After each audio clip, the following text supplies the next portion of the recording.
যারা আমার হেটার্স আছেন, আমার বিরুদ্ধে ভিডিও মেক করেন ছোট ছোট 2 সেকেন্ডের 5 সেকেন্ডের গুলো একসাথে করে, তাদেরকেও আমি অন্তরের অন্তঃস্থল থেকে ধন্যবাদ জানাই। কারণ অন্তত আমার আলোচনাগুলো আপনি শুনেছেন।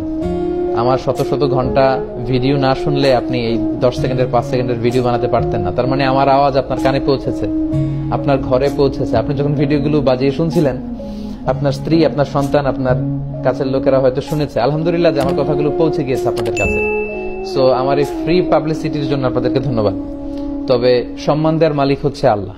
যারা এই ভিডিওগুলো বানিয়েছেন তাদের প্রতি আমার একটা ছোট্ট অনুরোধ, যে কারোর প্রতি বিদ্বেষী হয়ে এ জাতীয় কাজ যদি আমরা করে থাকি, তাহলে এটা কখনোই সুফল বয়ে আনবে না। যেখানে আমাদের দেশে এত কাদা ছড়াছড়ি, ইসলাম নিয়ে এত বিভাজন, এক এক টিভি চ্যানেলে লোকজন এক এক ধরনের ফতোয়া শুনে বিভ্রান্ত হয় যে এই হুজুর বলে এইটা, ওই হুজুর বলে ওইটা, উনি এই পথে, উনি এই মতে, আমি যাব কোন পথে। সো আমরা মানুষকে আসলে মিসগাইডেড না করি।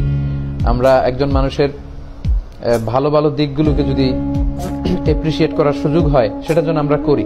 আমরা যেন বিদ্বেষী না হই কারোর ব্যাপারে। হৃদয়কে অনেক প্রশ্ন করছেন, প্রায় 7,500 ভাই বোন আপনারা ইতিমধ্যে এই লাইভটিতে যুক্ত হয়েছেন। I love you all. আপনাদের সবাইকে আমি ভালোবাসি আল্লাহর জন্য। উহিব্বুকুম ফিল্লাহ। আমাদের এই ভালোবাসা শুধু যেন হয় মহান রবের জন্য, আমরা এই কামনা করি। অনেক অনেক প্রশ্ন করছেন, তো প্রশ্নের যে ধারা আমি দেখতে পাচ্ছি, এগুলো আসলে সারা রাত উত্তর করলেও শেষ হবে না। 2-1টি প্রশ্ন আমি একটু করে নক করার চেষ্টা করবো ইনশাআল্লাহ।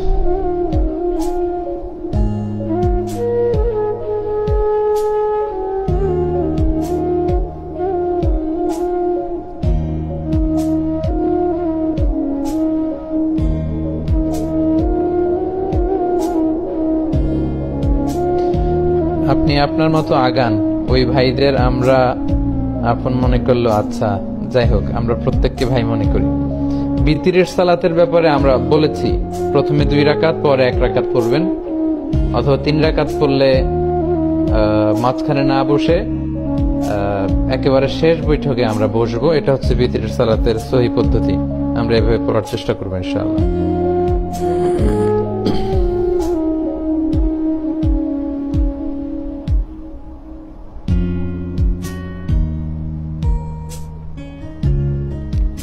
আমাদের কতটুকু পর্দা করতে হবে, পর্দার ব্যাপারে জিজ্ঞেস করেছেন।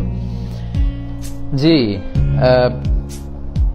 নারীদের ব্যাপারে যেমনি আল্লাহ চোখকে নিম্নগামী করতে বলেছেন, পুরুষদেরকেও নিম্নগামী করতে বলেছেন। তবে নারীদের পর্দাটা বেশি।